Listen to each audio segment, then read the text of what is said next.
Why, hello, friends and enemies. Welcome so much. It's Perhaps It's You, an unofficial Unsolved Mysteries rewatch podcast. Now, as you may know, that I'm Liz, and I usually host this show with this total deadbeat named Samantha. But she couldn't even bother to come in today. She's probably hungover somewhere. Yes, as we know about Samantha. Very Always true. out partying. Yep. And who knows what gutter she woke up in this morning. Poor Elfie having to hold back her hair with his hooves as she pukes. Yeah, Elfie's a donkey, by the way, if you don't know. We have a friend of the pod, Arden, in the podcasting dining room today. Hello. To fill in for her. I don't know that it's funny to anyone else, but it's always funny to me to call Samantha a deadbeat. Because she's just such like the most on top of everything person. Yeah, she's just like so practical and reliable. And if there was even a hint of truth to it, it wouldn't be funny. It would be mean. Right. But like if you called me a deadbeat, I'd be like, yeah, that's fine. It's okay, Liz. I'll get it together. I understand. But it's just like, Samantha, fucking get your shit together. My God. Yeah. You're 30 now. Be an adult, Samantha. As she's like getting into bed at 8:30.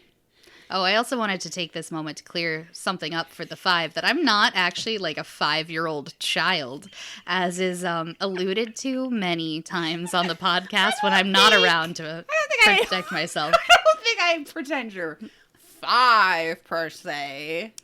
I remember 2010. I'm not Arden. It's like, wow. Wow. I'm pretty sure I was like working full time in 2010, but okay. Who's to say? This is Arden, adult fill-in podcaster.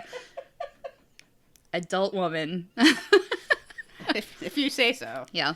I'll take your word for it. Yeah, again, those are jokes that are funny to no one except myself. Doesn't hold me back though. From making the quality content that I want to hear. That's all that matters.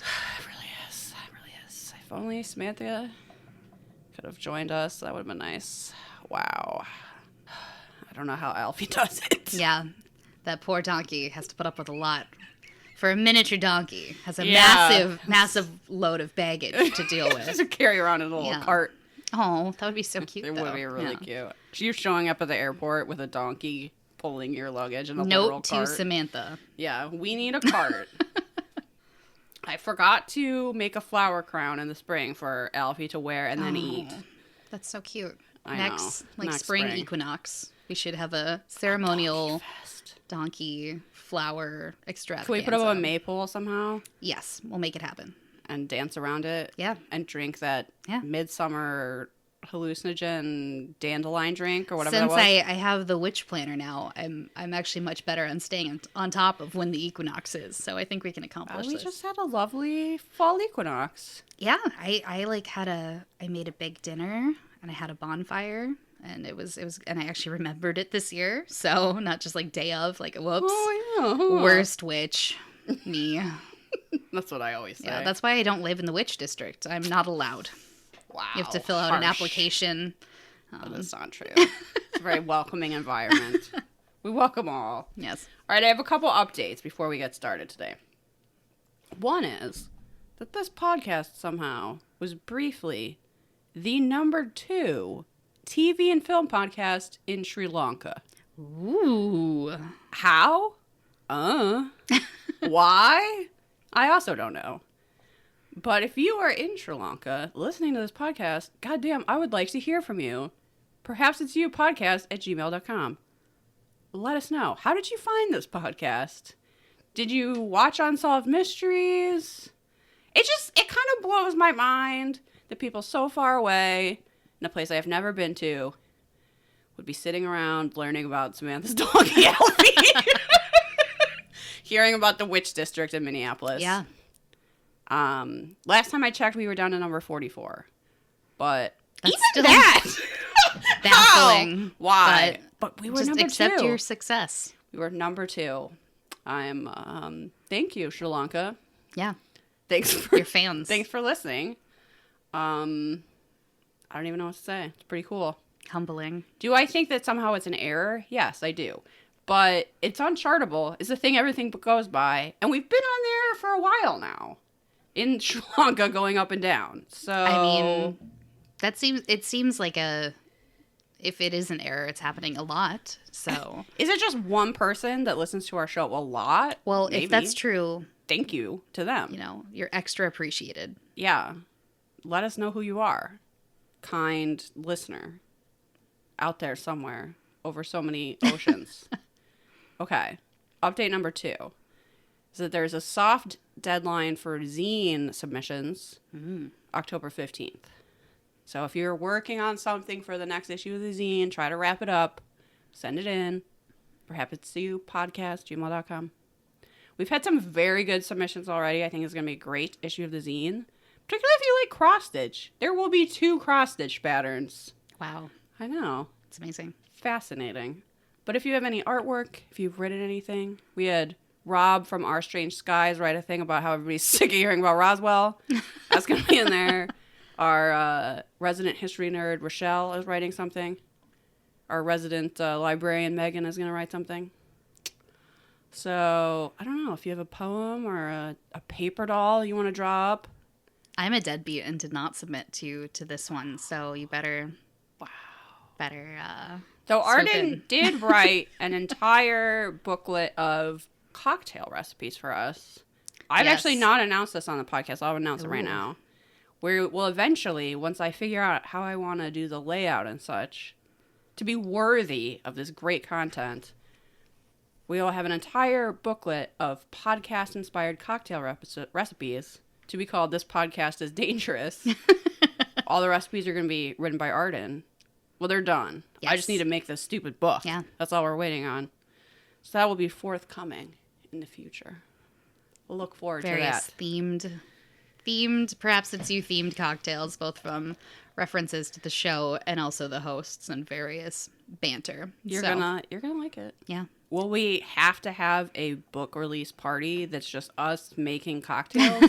Also, yes. We should definitely make the Hedgehog Truther. That one looks delightful. Don't you want to drink a cocktail called the Hedgehog Truther, everybody? I know. You can't wait for this book. Who can? Okay, last update is that for the month of October, we will be having a sale in our Teespring store, which I think is just called Spring now, which is confusing. They took the word tea out of there. But there's lots... Spring? What? That could be anything. It's a whole season. It could be it's a verb. A thing in my couch. Like, it's too many... No, I don't like it. But anyway, that's where we sell our t-shirts and mugs and crap. For the month of October, you can get 10% off, code Halloween. Ooh. So if that's a little incentive you need to get a sweatshirt with me and Samantha and Robbie Stacky on it, so be it. Yeah. Type that in. Get 10% off. Okay. Those were our updates. Yeah. You know what we should do even though Samantha's not here? We should eat chocolates from Lord's. Ooh. Hold on. Okay. I just thought of this as I was talking, but I had ordered some of the Lord's chocolates, which I thought were also made with miracle water, like the mints, but there's no reference to that whatsoever. Are they the kind that are meant to look like little rocks too? And they look like pebbles. Mm-hmm. And there's a picture of, I guess, Saint Bernadette on them holding a sheep. Sure. So anyway, we're going to try these chocolates, and we're going to see if we get cured of anything. Yeah. I mean, it's worth a shot. This is holy snack time. Yes. We're, I think, as far as I know, the only podcast to have a holy snack time. I mean, it kind of fits in with some of the topics of this episode, so it works out. Yeah. I'm excited about this episode, actually. This one's pretty good. Mm-hmm. All right, I'm going to move this away from the so freaking loud. Crunch. Yeah. This is from direct from lords.com. Oh, it's like the candy shell is hard. Mm-hmm. Okay, so this is kind of like a sacred M&M. Confirmed. But more delicious. A little caramely. Mm-hmm. Mm-hmm. This one looks like a tiny egg. It really does. Yeah. They're classy looking. More so out of the bag. I don't know if these were supposed to be plain chocolate or what. But they taste kind of caramely to me. They're God chocolate. Yeah. I can really taste the God. I like them. They're very sweet, though. Yes. Yeah. Even for me, a sweet tooth, I can really feel that sugar impact. Yes, especially the shell. Like, whoa. Did Saint Bernadette really like sugar? Is that what we're learning? Maybe. Okay. I'm honestly going to wash that down with some fucking root beer. Yes. I don't think my dentist listens to this podcast, so it's okay. All right. I don't feel cured. Yes. But any craving for sweetness that I had, that was cured. Yeah, Is that a miracle? Kind of. Well, we have some dubious miracles to talk about today, so. That's true. Okay, so we are on season 6, episode 21. That's 6. Wild. Just keeps going and going. Yeah. I think we've been doing this for like the whole year because we've had so many breaks. There's been a lot of stops. I know, I was going to say, how long is this season? This is not even the last episode. I checked. No. Okay, so I'm starting off today with the unexplained, which, like any good episode of Unsolved Mysteries, starts with Robert Stack in a trench coat in a graveyard. I've got to say, it was a classic Stack. Goddamn. Do I love it so much. They could have really piped in some, like, purple fog. That's the only thing that could have made it better. But that's how you start an episode. And he wants to talk about what happens beyond the grave when life is over. And I'm like, damn, Stack, that's what I want to talk about all the time, too. Stack, keeping it real for spooky season. Yeah. And he wants us to know that research found that 7 out of 10 widows and widowers report that their spouse has come to visit them after death. I wanted to know how they're collecting that data. Does the Pew Research Group call and be like, hi, are you a widow? Hi, do you believe in contact from beyond the grave? So, heard your spouse is dead. Have you heard from them in ghost form? How did that conversation start? Because I feel like that might be a little rude, perhaps, but... I honestly am very interested in this topic. So I'm glad I get this one. Suck it, Samantha. Okay. So Robert Stack asks, is this a hallucination? Or does the bond of matrimony transcend the grave? That's what this is about. So we've got 2 ghosty stories for this unexplained segment. The first one is back in January 28th, 1989. John and Patty Eggleston and their 2 sons are traveling home after a lovely, picturesque day of skiing. And they had 70 miles to drive back to their home outside of Seattle from skiing wherever they were. They're driving at night, and unfortunately, I'm assuming they hit some black ice or something. The car slides off of the road, and they're on a bridge, so they veer off of the bridge, dropping 80 feet. Such a nightmare. It literally, I have had nightmares about this. It's an actual living nightmare. They drop 80 feet into a freezing ice-cold river below. So in the absolute pitch dark, with the car rapidly filling with icy water, Patty was badly injured. But instead of panicking, she felt this, like, wave of calm. I definitely think she went into shock. I don't know how that wasn't brought up on there, but... No. Okay. She feels a wave of calm and the intense feeling of pure love. And from this, she is able to rescue her children and get them to safety. Which is heroic and amazing, just in and of itself. Yes. Okay, so the theory put forth by Unsolved Mysteries and not Arden is that she didn't realize that her husband immediately died on impact of the car. And so what Patty believes happens is that... fine. is that her husband, John, so he dies on impact. She feels that his spirit guided her to safety and to save their sons. Which is lovely. It's...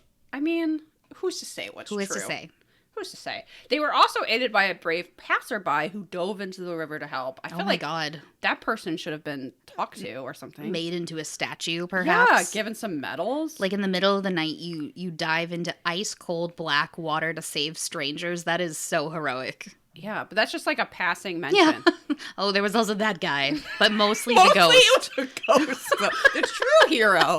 The actual sculpture they put in the square is just like a cartoon ghost. But that would be great though. Please do that. I would go to that so we town. can go take pictures with this ghost statue.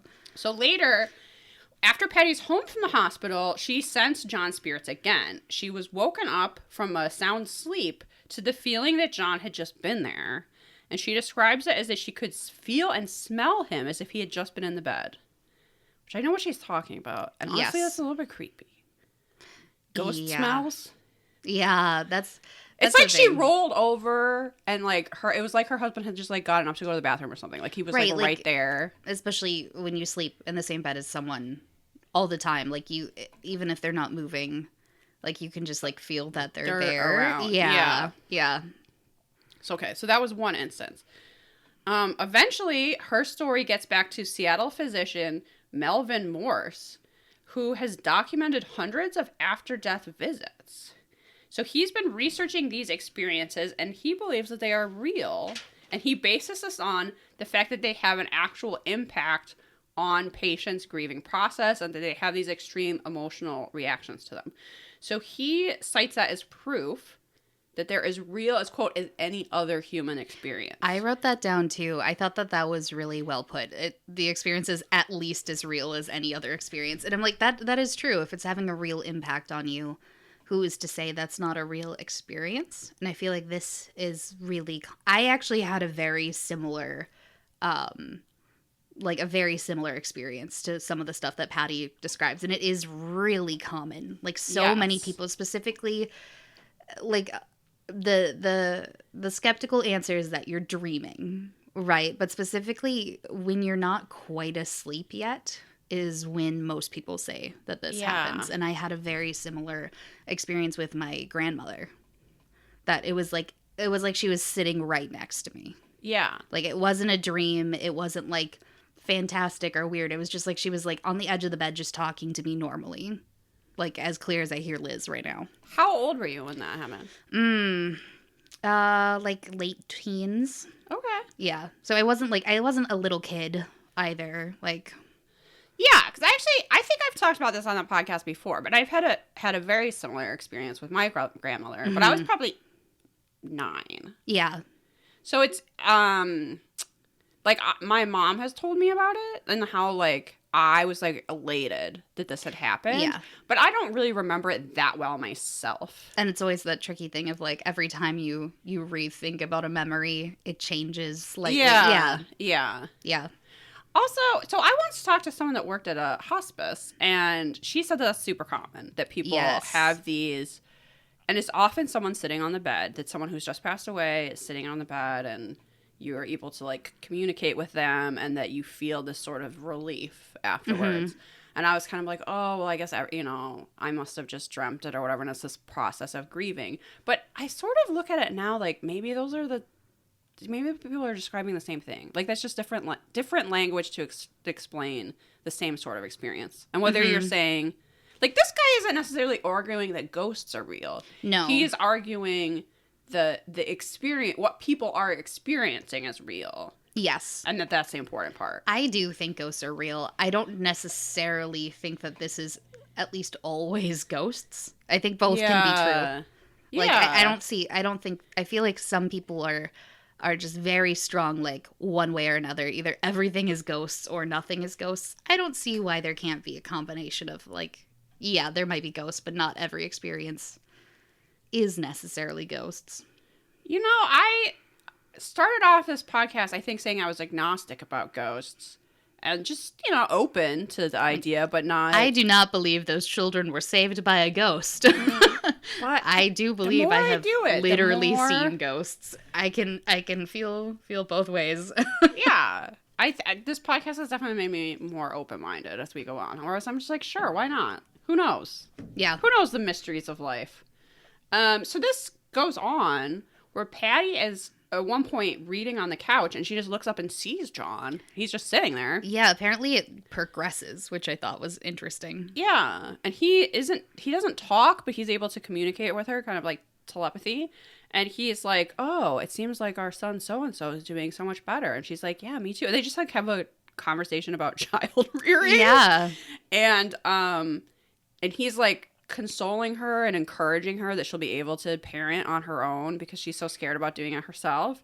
And that this apparently goes on for more than a year that she would see him. And she says that once she was kind of like in a good place and felt more secure, that it stopped. Which I think is really interesting. It's super fascinating. Yeah. That either like he is staying on this earthly realm for a year to, like, make sure she's able to continue without him. It's unfinished business. Or it's, like, her grieving process takes about a year before she's in a, like, really solid place. Yeah. I think it's something kind of in the middle. I was going to say, I feel like both could be true. Okay. So that's the first mystery of this segment. And then Robert Stack tells us that 50% of the population has been visited by a deceased loved one, including me and Arden. Yes. So there. Okay, so the next story is 100% of this dining room has been visited by a deceased loved one. If Mac was in here, he'd be like, no. So, you know, there's... That's why he's been banished. Yeah, exactly. That's why he's not here. So now we get to talk about the story about Paige Rourke, which is really sad. So this is on April 14th, 1984. Teenage Paige left her home in Fallbrook, California to go out with her friends. 6 hours later, she was dead. Her and one of her friends were killed when they were hit by another vehicle that was being driven by a drunk driver. Please do not drink and drive. Wisconsin, okay? Hear me. So the ghost part of the story is that her mother, Cynthia, was trying to escape her grief by running, they said. But it's only 2 days after the crash that this happened. It's not like... I guess you just have to, like... I can't understand running to process. It's 5 in the morning. Oh God! But I do understand. Like, I just have to do something that I'm not focused on. Yeah. So it's 2 days after the crash. She left her home at 5 in the morning to go running. Apparently, this is something that she used to do with Paige, and so she runs for more than an hour. Something I have never done in my entire life. Is that never humanly possible? Don't think so. Sounds fake, but okay. It's a form of torture. The ghost real. The running for an hour fake. Today, Mac was asking me some question about insurance, and I was like, I don't know, you could just call and ask. And he was like, Liz, that's the worst possible answer. Why don't I go tell you to go run a mile? And I was like, okay. Well, that's not going to solve that problem, now is it? Okay. Why don't you go jump into a pit of snakes, Mac? Seems unrelated, Mac. Why don't I go take a 7th grade math test? Why don't you walk a mile at a leisurely pace? Yeah. No one is chasing me. No. And you know what? Even if they do, I'm just going to lie down. Humans are persistence predators. We were not meant to run. Thank you. Okay, so this woman, probably not human, runs for more than a mile. Mm-hmm. At one point, the sun is coming through, like the sun, she's been out before sunrise. So the sun is now, like, coming through the trees, and it looks really pretty. And she stops to look at it, and then she hears her daughter's voice, reassuring her that she is okay.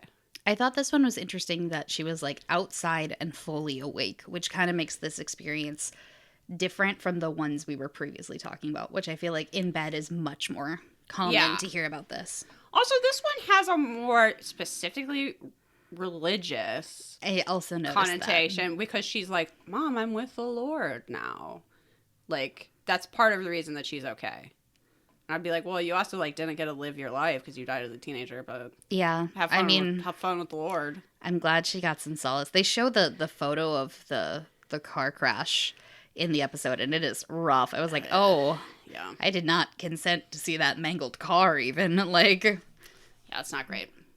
As it turns out, either because ghosts are real or by extreme coincidence, Cynthia's mother, Paige's grandmother, who lives 1,000 miles away in Denver, had an even more vivid experience at the same time. Mm-hmm. So, Paige's grandmother is in bed when she wakes up to see Paige, like, floating and glowing like an angel, according to the reenactment. We don't really get a description of what it looked like, so we just have to go off that.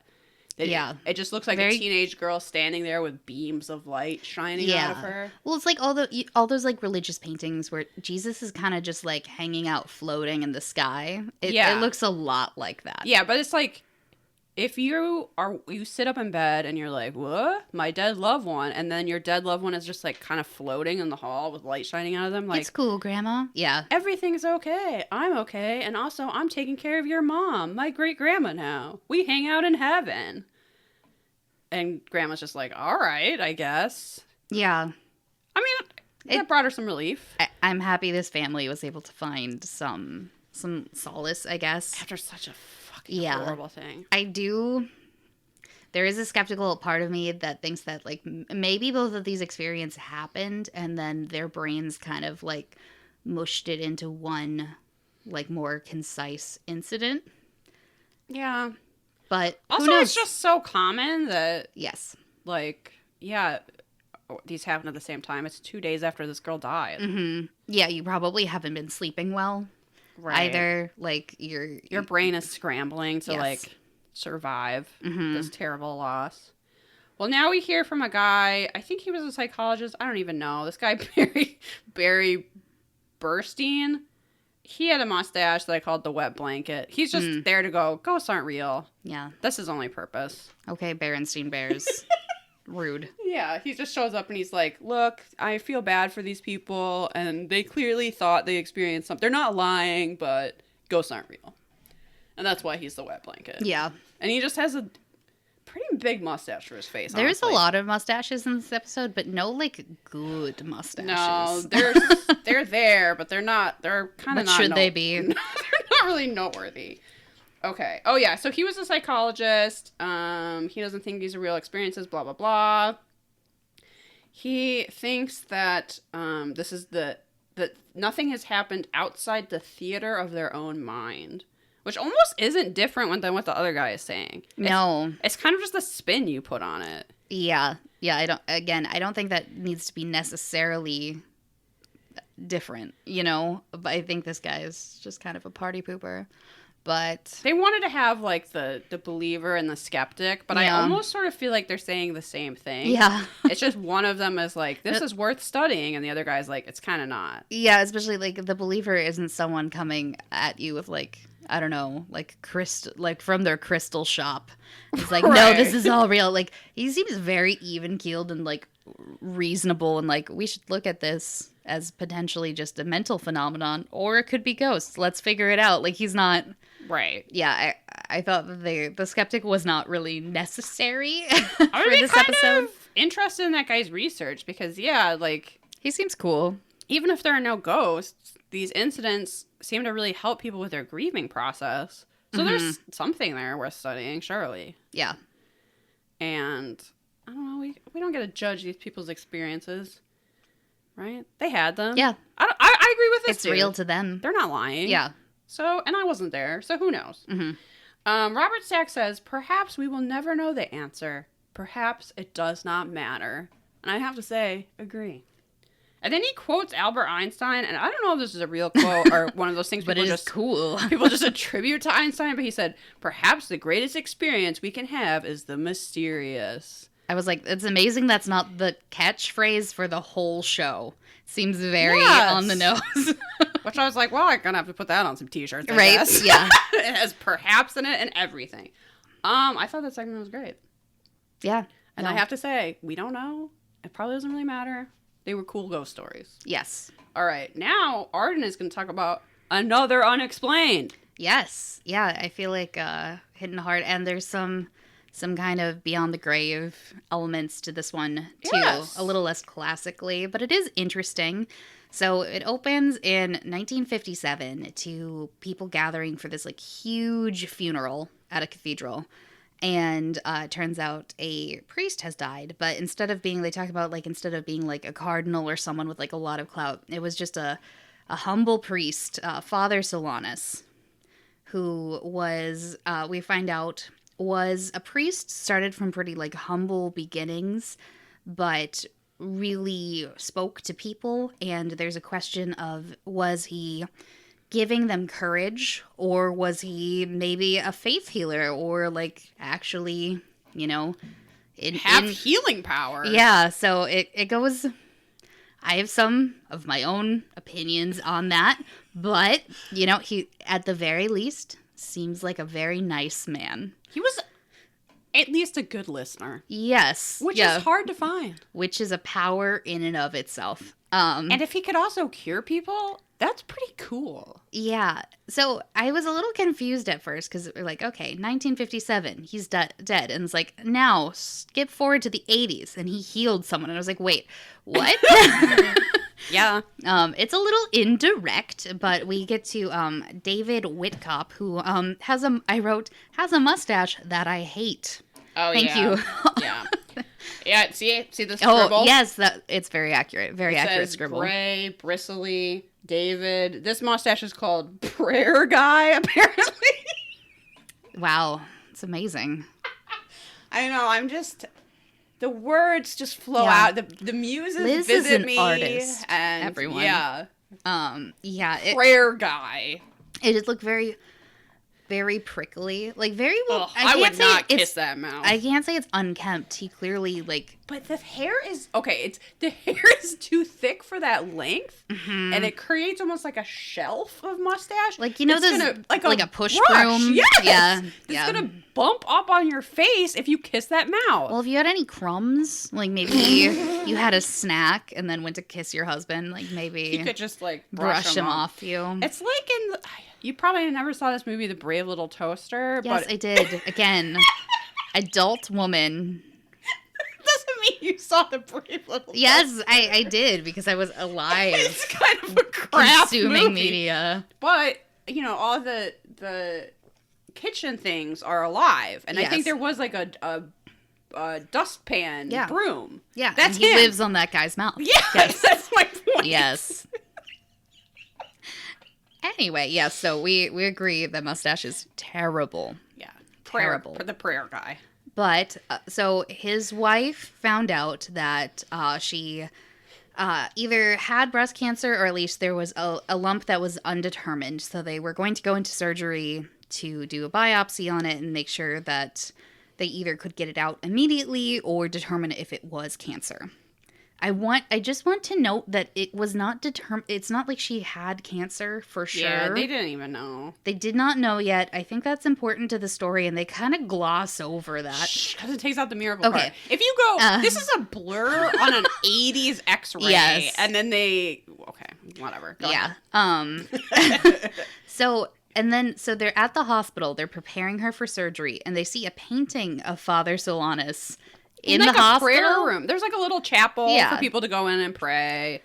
And for whatever reason, that hospital was like, Jesus, who cares? Father Solanus is where it's at. I wanted to mention that. Also, I'm like, it seemed very centered with the door. Like the doors were open. And it was just like Father Solanus. It was like a shrine to him, which I'm like, there's nothing wrong with that. It's just odd in unexpected. My opinion. I'm sure there's some artistic liberty taken with this hospital setup. But also, the funny thing to me is that it's not like they were going to like the little like hospital chapel to pray. They were just like walking down the hall and glanced in. They're like, let's just do a quick road stop to pray. We might, like, we're here. You're having surgery. Let's get a few prayers in. You know what? It can't hurt. And that's totally fair. But it was just funny to me. It was like, since we're swinging by. It's like how you would walk past a drinking fountain and go like, I could use some water. I could use some water. Or like, you buy a Snickers at checkout sort of vibe. What if I was like, oh, you never looked behind this door? And I open it up and there's just a shrine to Father Solanus. To Father Solanus. Right here. You're like, I never knew that was part of your house, Liz. Yeah. I hope it would be one of those like paint with gems pictures of Father Solanus. I wish that existed. I think we found Liz's winter project for this year. But so what if this podcast somehow gets me like into church? Really Catholic all of a sudden. Yeah, that would be a surprise. I've got to say, it's been a slippery slope so far. There's some Lord's water right above me right now. We have Lord's chocolate. Yeah, well. Lord's M&Ms. Yeah. I think somewhere I have a picture of St. Bernadette now. So cool. I mean, again, it can't hurt. But he sends a prayer to Father Solanus, which again, I'm not Catholic. I get that there's different saints that you pray to as well as like Jesus, but it just seems very specific to me. But again, hey, whatever. Father Solanus. Yeah. You seem to have Can you do me a solid? You have a hospital chapel devoted to you or something. You must be pretty cool. Which is fine, but like he prayed specifically that she wouldn't have to have surgery. Which, okay, yeah, you're scared for your spouse. It makes sense. And then, like, 15 minutes later, she's, like, wheeled back out. And he was like, oh, God, are you going into, like, surgery? And they want me to say goodbye or whatever. And they're like, oh, no, she's good to go. There's no cancer. We were wrong. That was a thumbprint. Right. Like, and my notes was like, oh, she didn't have cancer. I feel like I'm obviously happy for her, but for the miracle scale, a little low on that scale. Yeah, I think they just wanted to talk about Father Solanus, and this is someone they found they could talk to. I feel like it's interesting that they went with this one first, because there is a second thing they mentioned that's much more direct. Yeah, but those people are not with us. Yeah, maybe that's... I think they wanted some living people to talk to. Even if their story was, my doctor, made a smudge on an x-ray, and then we prayed. And then we prayed, and then she was fine. It was fine. Which, again, I'm very happy for her and her broom husband. I hope they're doing well. I hope he doesn't have that mustache anymore. I hope that. Yeah. And then we get some background. For the sake of her lip. Ow. Yeah, so prickly. Maybe she has a guard that she wears. Like a wax strip, but... She puts on those wax lips. Yeah. And that's how they kiss. Yeah, that's hot. Maybe that's their kink, Liz. Don't kink shame. Don't kink shame these... I don't mean to yuck their yum. Very religious people without cancer. Yeah, you're right. And their wax lip fetish. And their wax lip fetish. Which I don't know that that's a thing, but now that I've said it, someone's into it. Now someone's like, this has awakened me. Someone is into that. I think those things taste bad, but... I was always confused on how those are supposed to be candy. It's gross. Who eats wax? It's not even edible. I don't know. The past was weird. But people were desperate. Speaking of the past and people being desperate, so we get some background on Father Solanus. He was born, I think it was like in the 1870s, they said. Sure. One of 16 children in Milwaukee. God. My poor uterus. I know. That was... I think all to the same parents too, and I was like, dear Lord. Maybe there was some godly intervention, just being okay after that. Yeah. Yeah, really. He can hear people, like his own mom. Yeah, it sounds like his family was pretty religious. And they're in Milwaukee. They're German Catholic. That's all like very standard to that area. It sounds, so he didn't finish high school, but he went into seminary, which again, especially at the time, was really not uncommon, but is still done, actually. Yeah. And it sounds like he may have had some form of learning disability. It sounds like maybe ADHD or dyslexia or some combo. It sounds like it was very hard for him to focus or remember information. So like he was very like pious, but he wasn't doing well with the actual like schoolwork part of seminary. Right. So then which you kind of need to be able to like recite scriptures and stuff. Yes. It's sort of I don't know. So he not leaves an expert. Seminary school and joins and like goes to like a monastery of some sort and to like continue working on it. And It sounds like they could tell that he was very into it, but not just great at this part, which I think is fair. Like, it's clear that he's trying really hard. He's devout. He's just, look, we're not all good at school. So, yeah, that's also fair.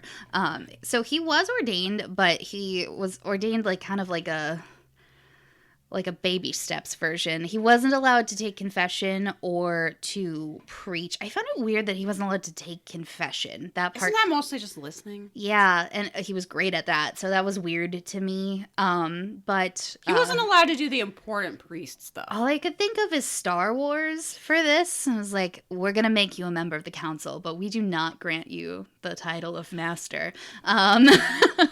Priest Anakin. Anyway, unrelated, but he seemed fine. Like he was very humble. Yeah, like people said that like this was kind of, a lot of people would take it as an insult, but he didn't. He was just grateful that he was able to be ordained. And even though he wasn't allowed to take confession, people really liked him and would go to him for advice, even though it wasn't in that like setup. Like he did a lot of just like one-on-one talking.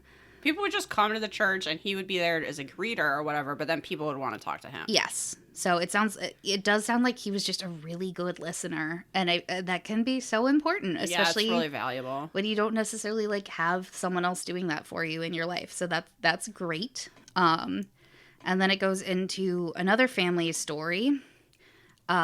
This was in the 40s, I believe. Yeah. And there was a polio outbreak, which it had happened, and it was terrible. And vaccinate yourself and your children for the love of God. I don't know Arden, I've never had polio, so Well, I sort of feel like we don't need... This family seems pretty blasé about their child that almost died of polio, too. I shouldn't even joke about that. So we get to this, like, little boy. I think he's, like, 7. And their family doctor's like, yeah, you need to get him to a hospital. He's probably going to die tonight of polio. His whole body is shaking. Yeah, it was really bad. But the dad was apparently like, we'll keep him home and pray on it. I'm like, okay, so you invited the doctor over, but was just like, what does he know? That makes sense. So he went to the church and asked Father Solanus to pray for him for it. I put, wouldn't be my call. It's like, can we pray? I'm not sure he went. I sort of think a friend of the family went. I thought it was him, but I could be wrong. In my recollection, the dad was like, whatever. It's fine. We have too many kids. And then someone else was like, please, Father Solanus, pray for this little boy. Whose father won't bring him to the hospital. I don't know. Our healthcare system is terrible, so this... Yeah, I mean, what has changed? Calming attractions. But apparently he prayed... he was like, don't worry, it will be fine by tomorrow, which I'm like, that's a very specific promise. I sort of feel like he would not have said it, but I feel like that may have been. So. And he's no longer around to dispute this. So, okay. Seems like a very specific deadline. Like, I don't even usually give my boss, like, it'll be done by tomorrow, because then there's expectations. You say, I'm working on it right now. Yes. That thing that you just asked about? Oh, I'm totally working on that. I'm actually waiting to hear back from someone else. The ball is in their court, but I am working on it, yes. Yeah. Mm-hmm. But sure enough, the kid just, like, walks down these great stairs. Oh, what a beautiful mansion these careless parents lived in. They save a lot of money not going to the hospital for their kids. That's why they have that mansion. They have all that great woodwork. I also noted that the mom is wearing, like, this vintage, like, dressing gown robe. It's beautiful, and I want it. She doesn't deserve it. Yeah, especially because you're like, oh, my kid's dying upstairs. Better luxuriate. Make me another dry martini. That sounds pretty great, though. But yeah, the little boy just, like, walks right down the stairs. Like, oh, hey, like, guys. I'm good. How's it going? They're like, we thought you were basically dead. I was building you a coffin. Right now, yeah. But he was fine and apparently lived into his 60s and had no further health consequences from this, too. Which also, like, if you don't know, polio was super deadly in children, but a lot more kids were disabled for life. Yeah. Or just in very poor health the rest of their life as a consequence of polio. So thank you, polio vaccine. Yes. That was invented and given out for free, and people really appreciated it. Big fan. Yeah. Big fan. Yeah. So, and then we go into, so Father Solanus himself got super sick at the end of his life. They said he looked like a lobster, which seemed mean. I was like, leave this old, pious man alone. They did say that. Yeah, they were like... He got really red for some reason. He had some sort of skin condition. Yeah. He looked like a lobster. Lobster. Rude. It's like, I don't think God would want you to be so rude. Yeah. Other priest, but okay. To this person you're praising so much, it was funny. He was like a holy lobster. Right. And then he did pass away in 1957. There was huge funeral for him. So many people came to pay their respects, and pretty much immediately they tried to get him canonized, which is actually, I looked it up. He is not a saint, but it is still being decided on. I think he should be. It's a very long process. He would be the first male saint born in America if he is granted sainthood. It's just a really big, especially we used to canonize a lot of people. They kind of stopped doing that, so it's very difficult for people, in the last couple hundred years even, to be sainted. But I think actually only a few years ago, apparently he passed like one of the last steps I saw. But they also, so this part I didn't know about being canonized. So they exhumed his body like 10 years, I think they said, after his death, to see like what the corpse was up to, because apparently that's part of being a saint. I didn't know about this part, and that's real weird to me. But why is that like the only part I knew? That makes perfect sense to me somehow. If your body isn't decomposing as expected, that's believed to be a sign of something How holy do going lobsters decompose, though? Did they check on in that? my belly. So apparently, even though he was so lobstery in life, he looked fine as a corpse. He was decomposing, but apparently he looked He wasn't not decomposing bad. that fast or something. Yeah, that seems rude to me, but you do you. And yeah, there's still a lot of talk of making him a saint. He seems like he was a very nice man. I don't see why not canonize him. He was Sure. popular enough to get this segment on Unsolved Mysteries. I feel like that's enough. Have a chapel and a hospital for him. Yeah. I feel like he's already effectively a saint at that point, so you might as... It's weird they did that before he was a saint, right? Right, that part, I was like, oh, maybe he did become a saint, and that's why... No. No, they were just his fan club. All right. Yeah. Samantha's not here, but we're doing Lost Loves. I was jealous of this one. This is a good one. Okay. So we go back to May 1988, Plant City, Florida. A nurse named Kathleen Belcher got an urgent call from her mother that Kathleen's stepfather was about to have surgery and needed several pints of blood. And they were seeing if he could get it from Kathleen and her sister. So they were during this discussion of blood types and who had what type of blood, it became clear that Kathleen did not share the same type of blood as her mother or the man she believed to be her biological father, her deceased dad.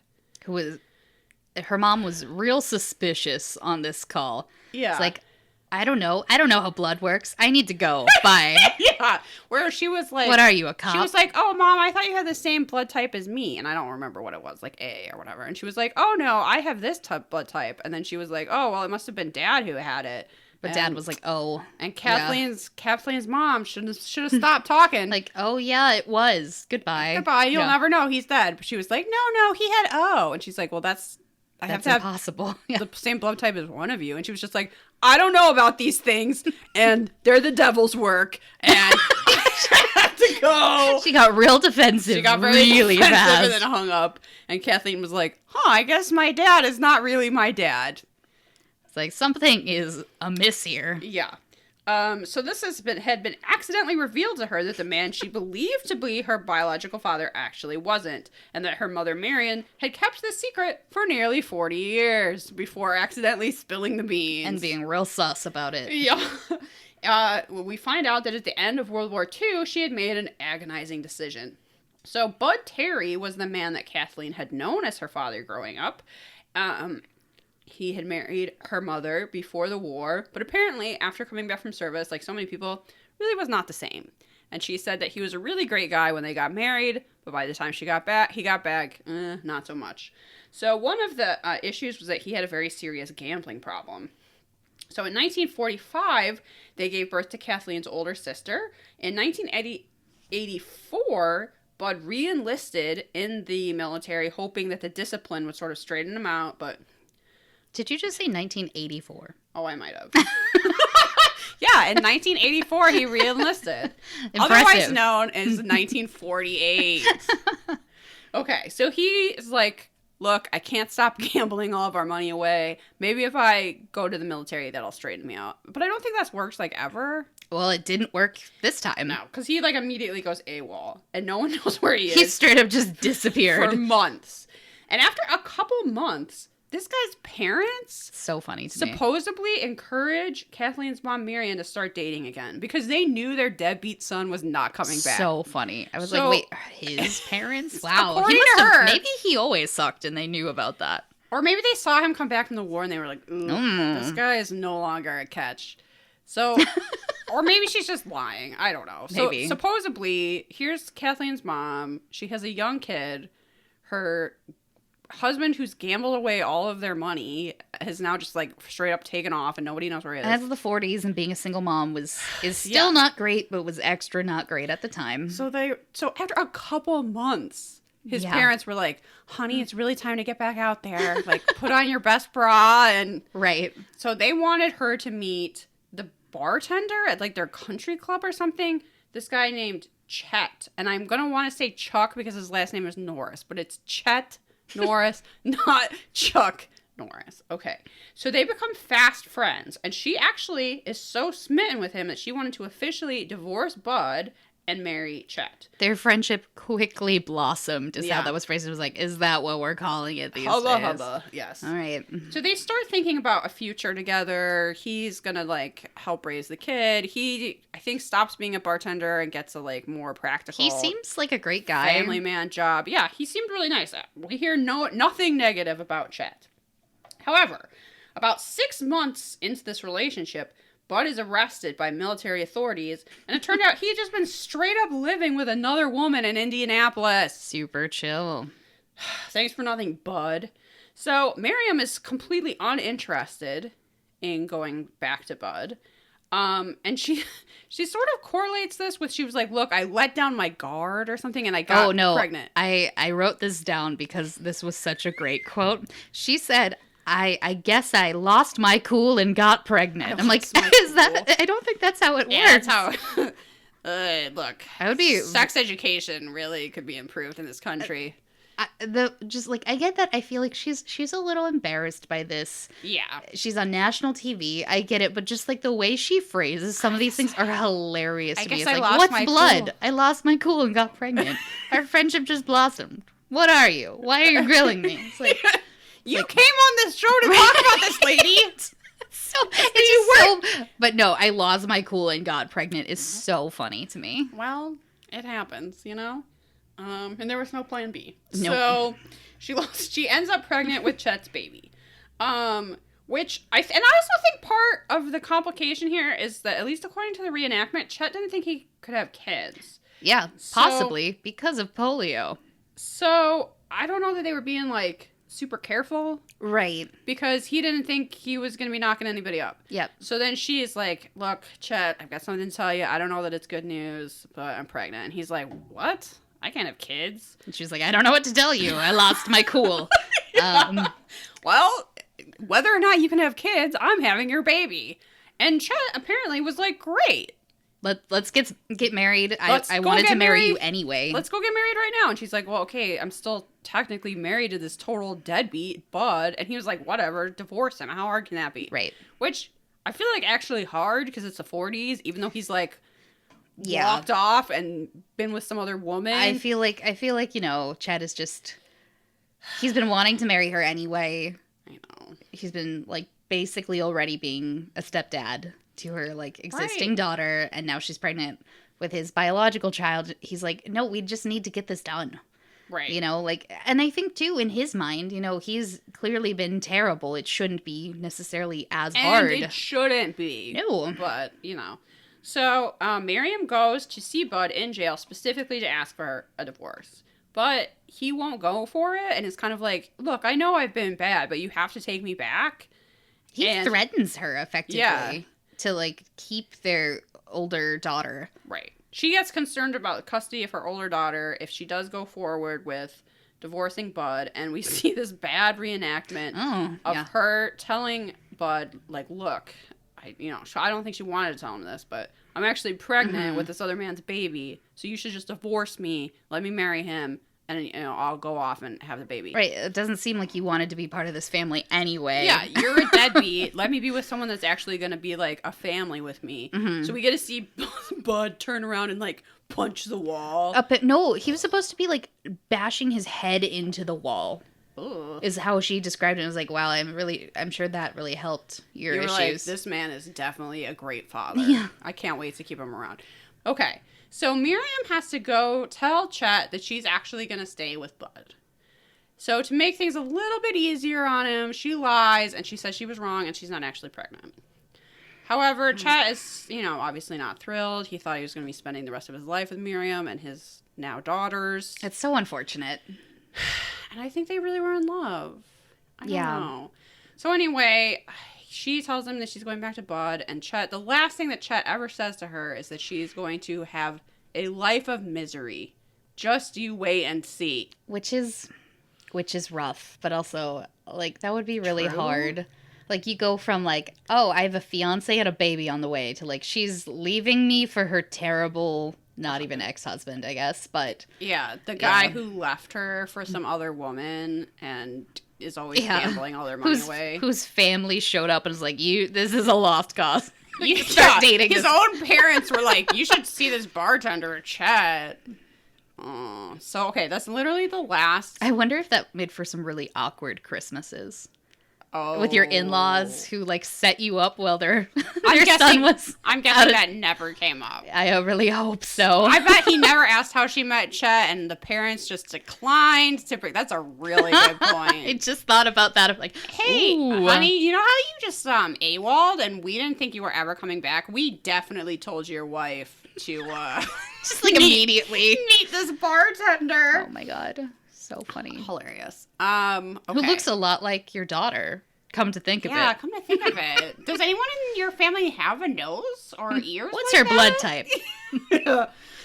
So Kathleen was born. Bud did stick to his word, and he raised her as her own. She said that he was a good dad, and she never had, like, a little deep feeling that he didn't, like, favorite her sister over her. I think he did try. However, he continued to struggle with gambling. It seems like there was a lot of financial strains on the family.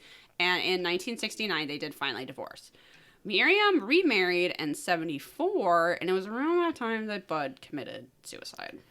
It sounds like he had a lot of demons and issues and just was not getting the help that he needed. It is really sad at the end of the day. It sounds like he was maybe not the best husband, but it doesn't also sound that was entirely his fault. No, I think he, like, clearly didn't get the help that he needed. I mean, did anyone? Yeah. And I also feel like, you know, at some period of time he was a good guy, and Miriam loved that guy. Mm-hmm. And it sounds like he was a pretty good dad even still, so it seems like he was trying. It just didn't really work, and... Anyway, after he died, Miriam was like, aha, my secret is safe forever. No one will ever know that my daughter has a different type of blood. But no one knows about blood. Blood, the ultimate mystery. But no, she accidentally revealed it during this phone call. Super suspiciously. Yeah.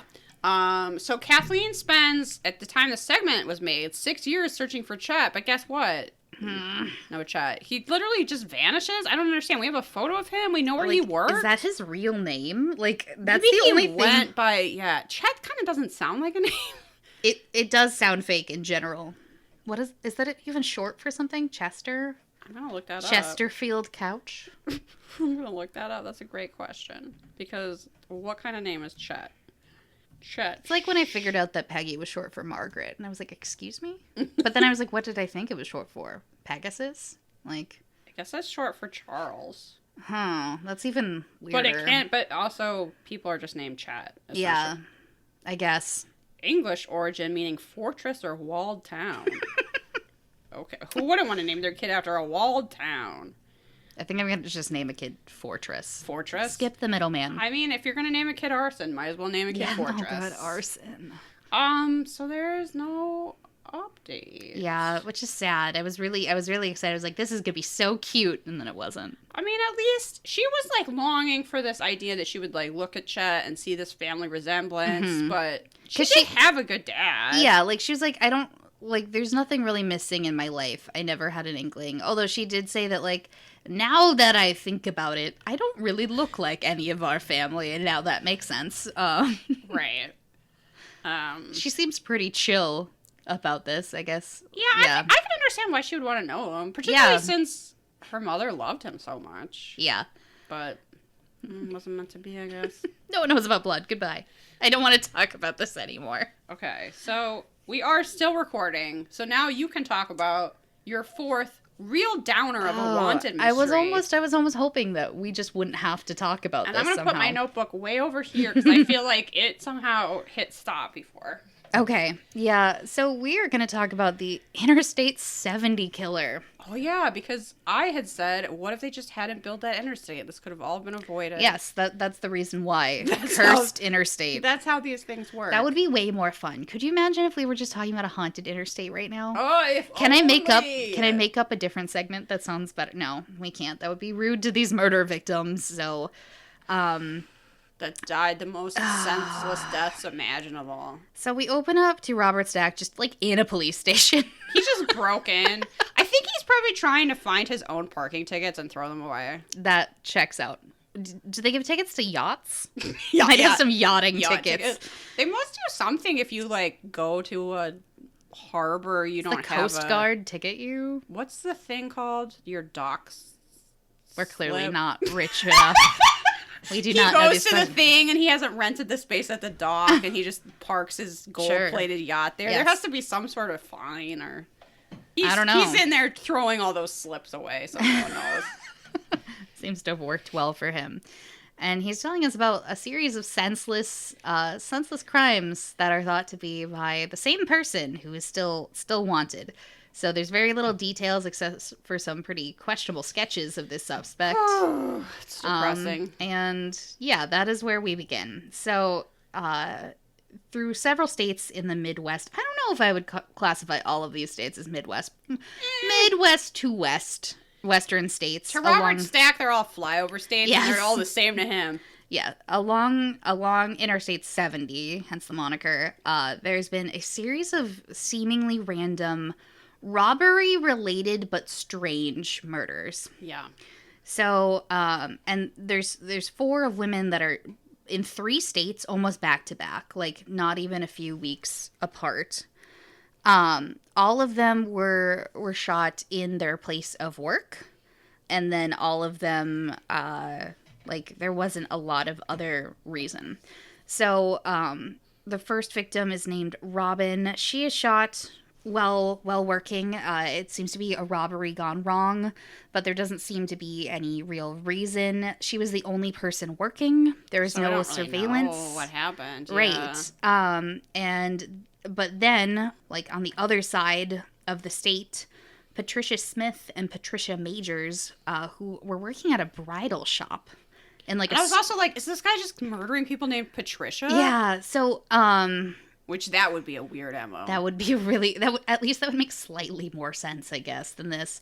We're working at a bridal shop. It seems to be like close to closing. It seems like it was in like a strip mall though. Yeah. That's the weirdest part to me is like none of these murders are anywhere secluded or like when you think of like you're gonna rob a business. I don't know, like that a bridal shop is not the one I would choose. I wouldn't. I mean, when is this? 80s or 90s? 80s. Okay. It was more of a cash business than it is today. I was going to say, like, I would expect a bridal shop to be almost no cash. These days. Because yeah, here's like $2,000 in cash. Don't ask him. Oh, yeah, all the dye on these? Don't worry about it. But back then, no. Maybe more so. Maybe more so, but it doesn't... So I noticed, they didn't bring this up, and there was no, like, assault of any of these women.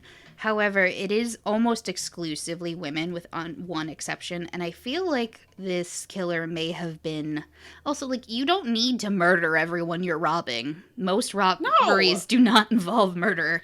I feel like you think the people at this bridal shop were like, no, don't take the register, kill me. They're like, oh my god, here's the entire register, plus 5 gowns. And he brought them to the back before shooting them, too. Like, I feel like he was targeting...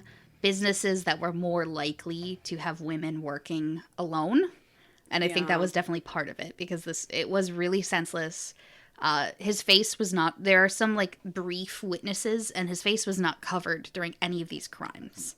So I think he was using that as like an excuse to murder people, but it really seems like he wanted to murder women and the robbery was kind of just a bonus onto this. Because again, it's much easier to just commit a robbery. So they are both murdered. There was a witness to this crime. A customer came in for like a cummerbund or something, or a vest. Oh, yeah, he had a mustache. Yeah. Mr. Cummerbund. He was pretty attractive, or at least that actor was. The reenactor was. Yeah. Yeah. We don't actually hear from that witness, I don't think. I think they wanted to remain anonymous, because I'm sure it was very startling, who basically... He tried to get him to come into the store. I'm sure he would have also been shot if he had. And he was like, nope, I didn't see anything. Goodbye, goodbye, goodbye, goodbye. And just like... Smart. Noped out of there. That was the correct move. This man lived and called the police and gave a description, but nothing came of it. And then a state over, Nancy Kitzmiller was murdered at her job. And it's a similar situation where she was working alone. Robber comes in. She's like, take the money. But then he kills her and gets away. And then the next one is at I think it was like an auction antiques type place. It was like a place that had like a big open warehouse. It was like a busy strip mall sort of scenario. It looked like there was a lot of businesses like attached, right? And it was also the middle of the day.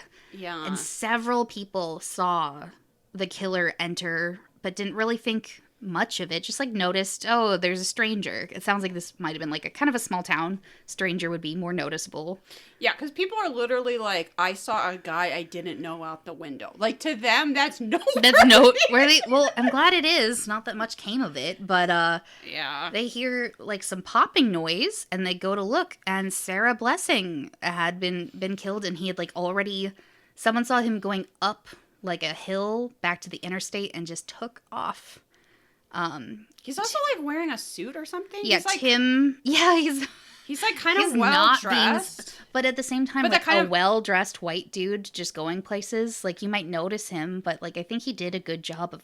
He wasn't wearing like a balaclava or a cat suit or like anything that would. One of those striped Hamburglar yes. outfits. Yeah, no, he did a good job blending in. Even though from the sketches we've seen, apparently he looks terrifying, but I think that's just bad art. He's part mouse. Yes. Is he? Perhaps. He should be easier to find. The mouseler.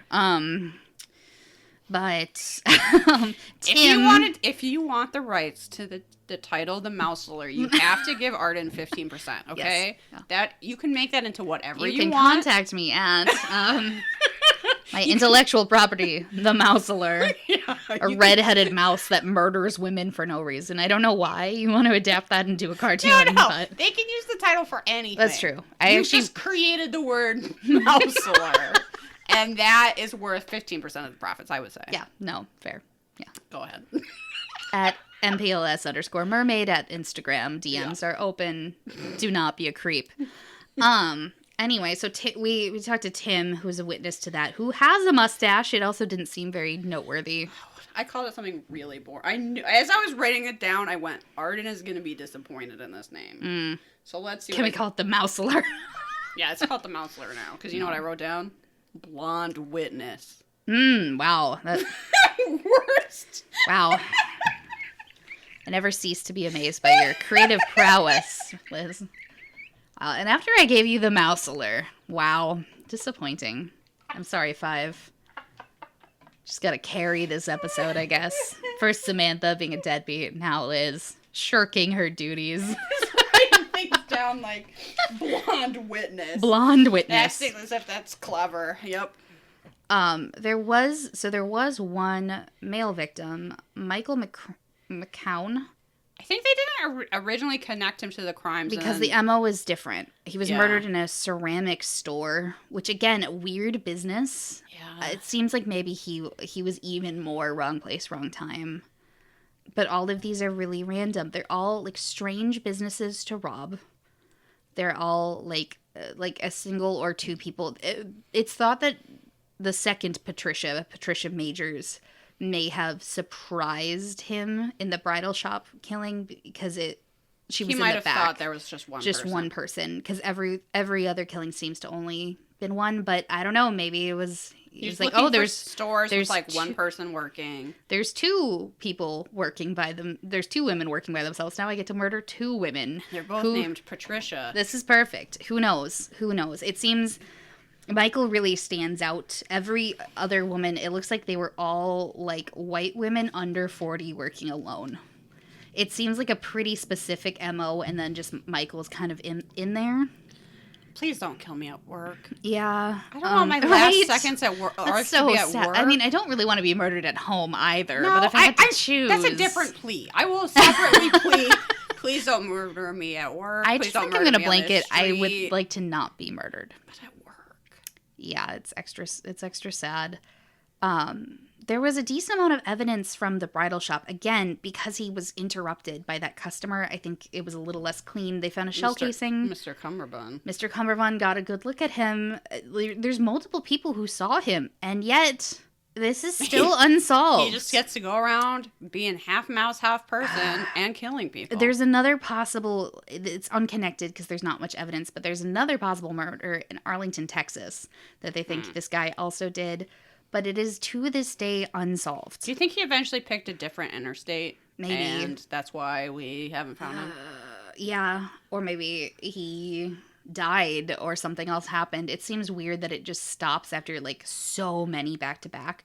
But it's possible he switched MOs or switched Got areas. arrested for something else? Or Yeah, especially it was the got 80s. old. Um, Got arthritis in his trigger finger. they did say it's like serial killers don't just stop. I was like, but sometimes they do. Yeah, other stuff happens. Yeah. Or they find a different creepy outlet. Joseph D'Angelo just like chilling in his house in California, thinking he got away with being the Golden State Killer. Sometimes you do just stop.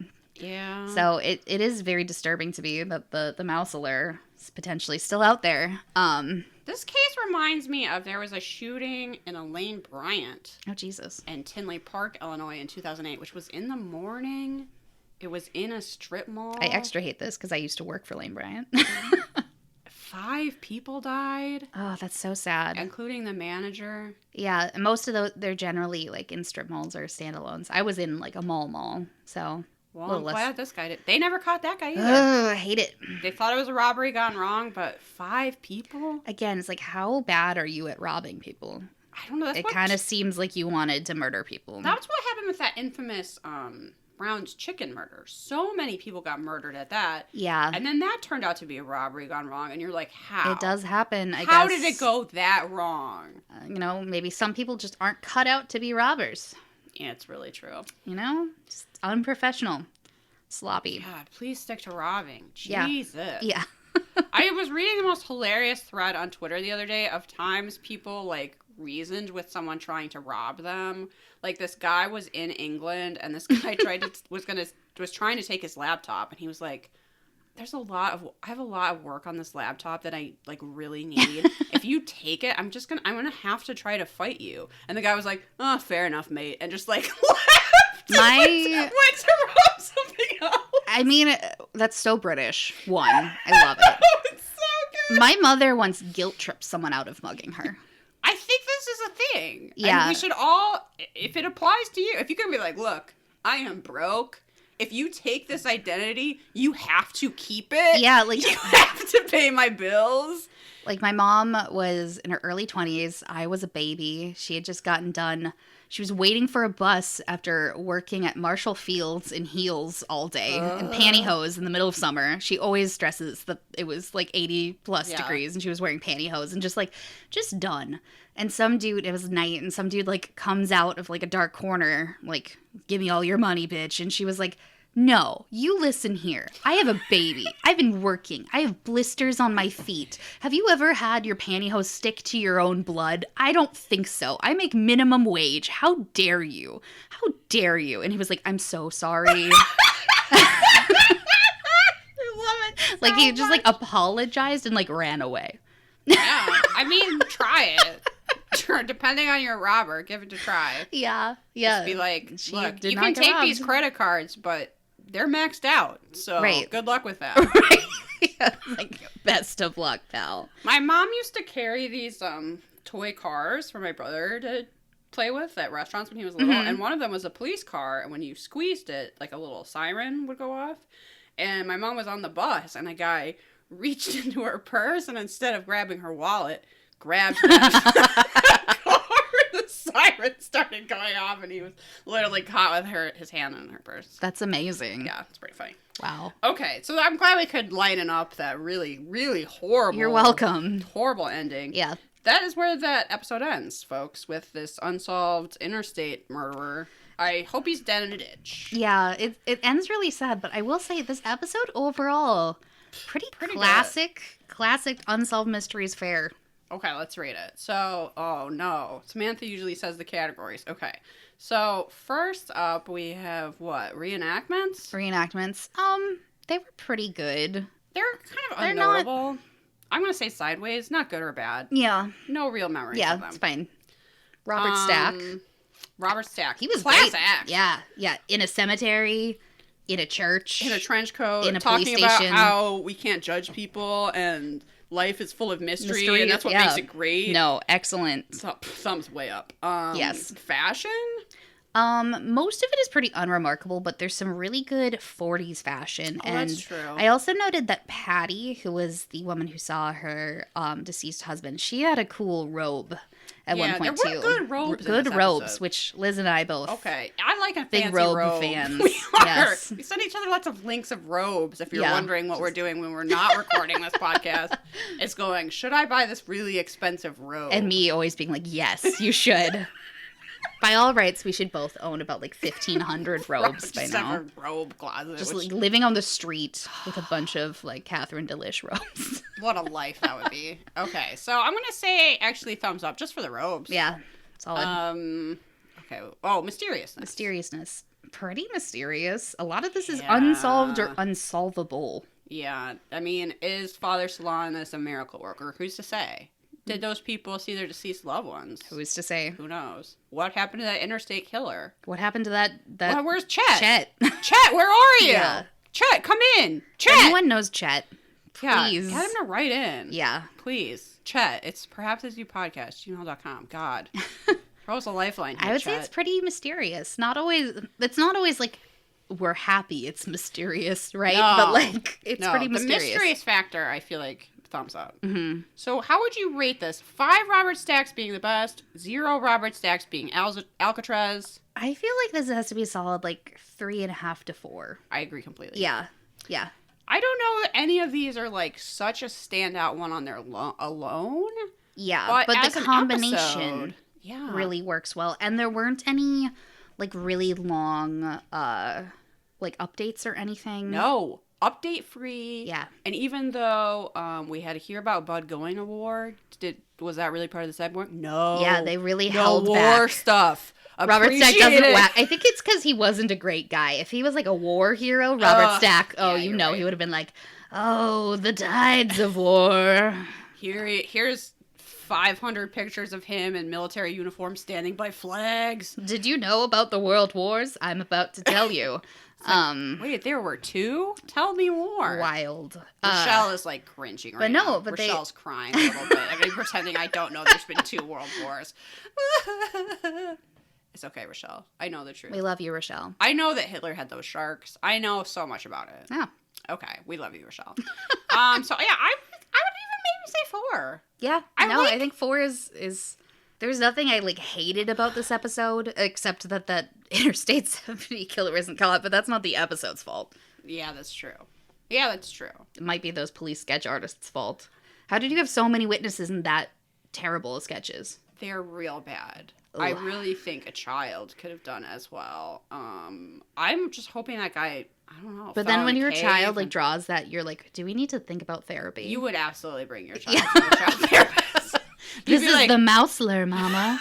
My child is communicating with the mouseler. Things are not okay. I like how we managed to make it worse somehow. He only comes at night. No. Okay. So, what did you want to recommend, Liz? Oh my goodness. I am scrambling for a recommendation this week. Though yesterday, I will say that I made 2 children watch The Secret of NIMH while eating some Hawaiian pizza. Ooh. And drinking a root beer because I was really trying to get back into a childhood. We're in the library and it's supposed to be recess, but it's raining kind of mode. That's a vibe. And it's pretty delightful. Yeah, I love The Secret of NIMH, gotta say. It held up. The animation is beautiful. Any movie that other people are like, yeah, that movie kind of disturbed me as a child, is my favorite movie as a child. Absolutely. Like, that's just that category of films. This was, definitely something they used to show to us in the library if it was raining, and I always wanted it to be this and not Homeward Bound, and those seem to be the only 2 movies that they had. Yeah, given the choice, I would also choose The Secret of NIMH. I was like, please be The Secret of NIMH. I want the creepier one. I want the one about creepy rats with Nicodemus. It's so pretty, too. The animation is beautiful. It's so beautiful. The Christmas lights, that's my favorite part, when, like, the Christmas lights are, like, blinking through, like, the dark little, like, tunnels. Love it. There's just a charm to that hand-drawn animation that you don't see that anymore. Oh, they don't make them like they used to. I was definitely more of a Don Bluth child than a Disney child, and I think maybe that explains a lot. I would say I was like a Henson child. I absolutely made my extremely religious grandfather watch All Dogs Go to Heaven, and guess what? I don't recommend that. That did not go well.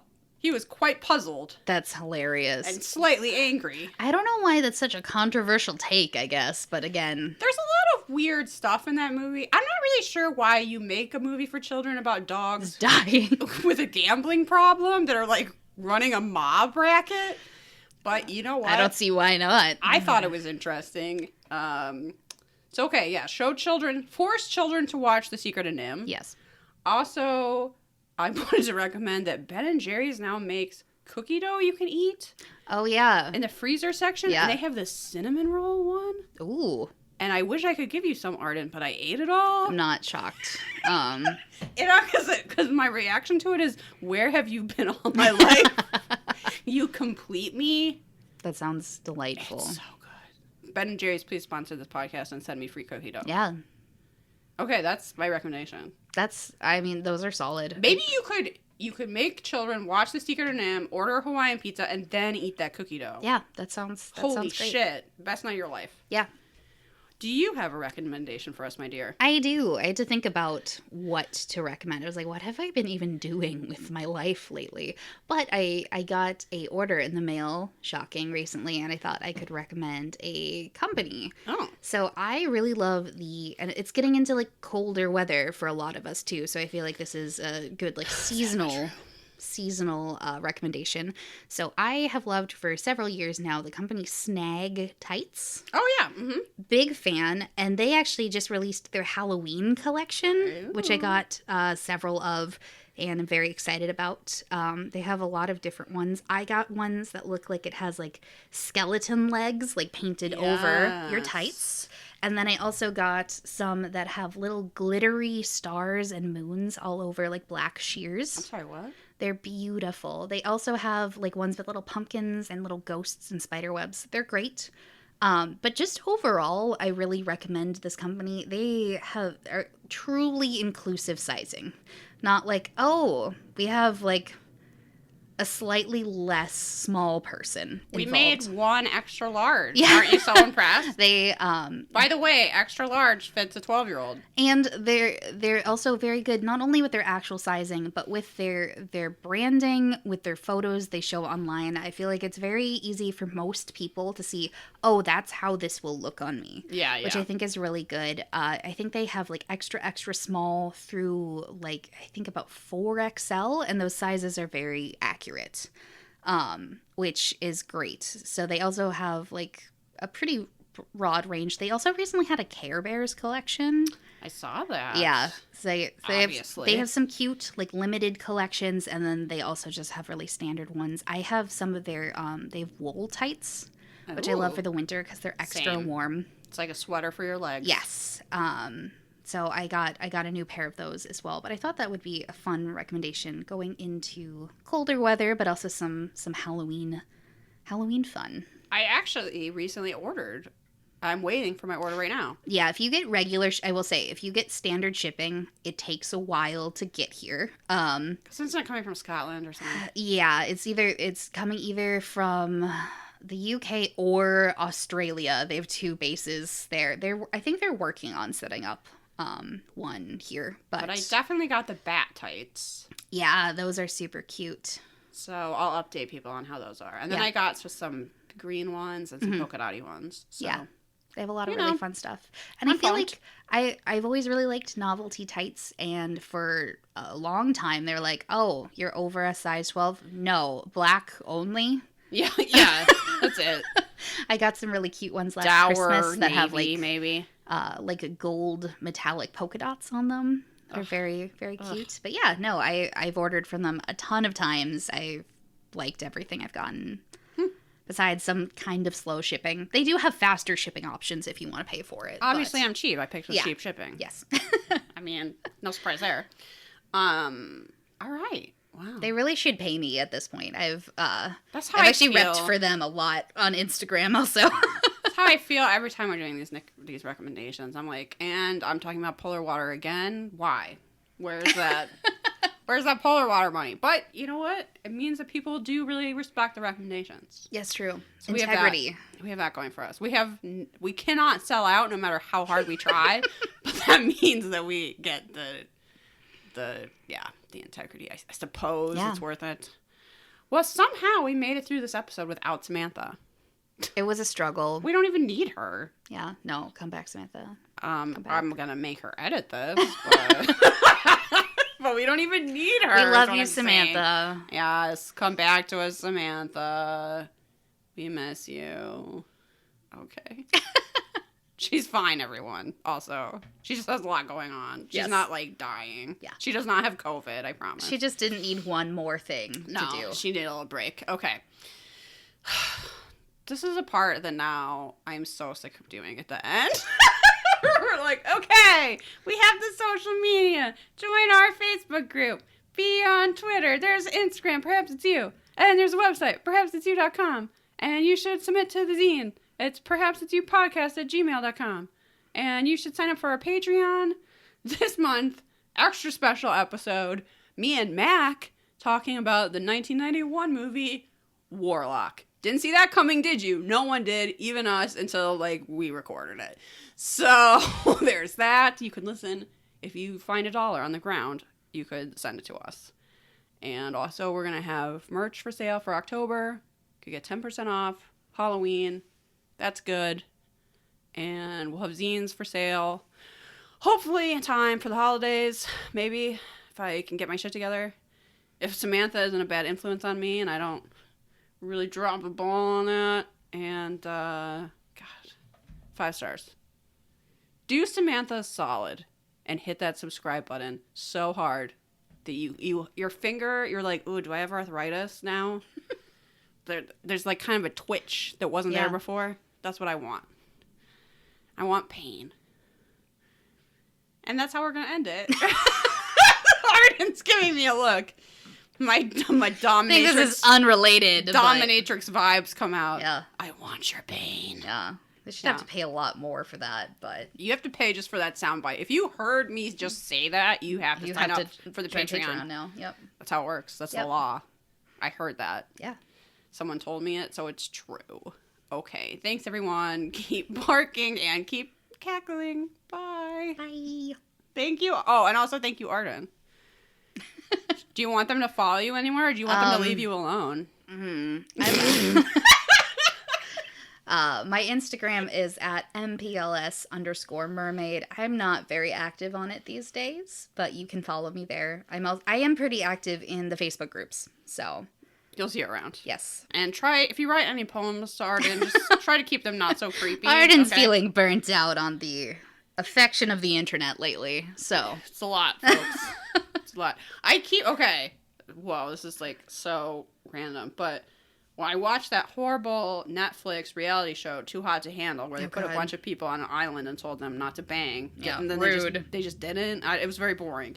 But there was this woman on there, Francesca, and she was like, I have this many followers on it, because she's very beautiful. She was like, I have this many followers on Instagram. And then I looked at Arden's Instagram and I was like, well, my friend Arden has more. She's not on Too Hot to Handle bragging about it. But then I just watched the update for Love is Blind and they brought her in to cause drama. And I was like, oh, that girl who Arden has more Instagram followers than? Probably not. Probably not anymore, but it was a funny moment. I would never brag about I have a decent amount, but it's not I have millions of followers. That's so sad and weird. It was a funny moment. Mostly for me personally, when I was like, you know who's better than you? By your own weird, stupid metric, Arden. Yes. Okay, now on that note, we will really go. Actually, goodbye. Goodbye.